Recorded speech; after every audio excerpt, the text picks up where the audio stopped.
there's part of me that thinks cancel culture is good.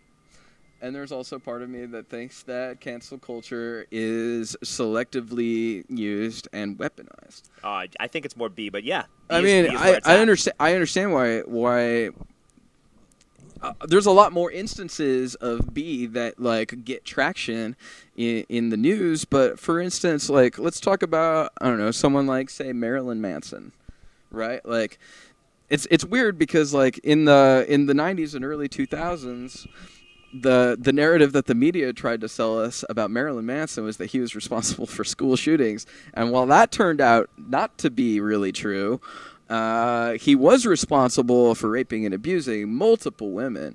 And he's only just now coming around and actually having to deal with consequences. Former band members are saying that they left the band and they don't want anything to do with him, and that they were witnesses to some of it, and I think that's good. Like I think that's good.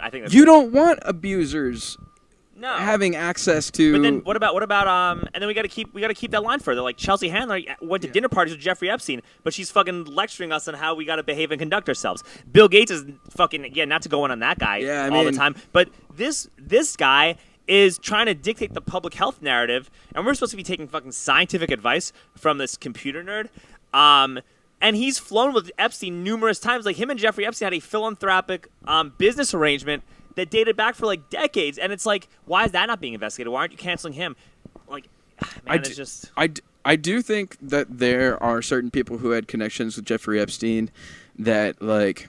So obviously, if you're Jeffrey Epstein, your goal with trying to get powerful people in your circle is if you can get them to like fuck a kid, you own that powerful person exactly forever. How it is. That's how it is. So, I know, and so I do think that Jeffrey Epstein was hanging out with every powerful person he could get to meet him, and not all of those people necessarily like. Were fucking kids because he's trying to get them to, and some of them, aren't inclined that way. Yeah, and I don't think Bill Gates is one. Bill Gates flew on that plane. If you flew on the plane, you fucked a kid. I'm not here to defend Bill Gates. Like I know that like Bill Clinton was like also on that plane and was also seen at that island. Like Bill Clinton's probably a fucking pedophile. I don't have any problems.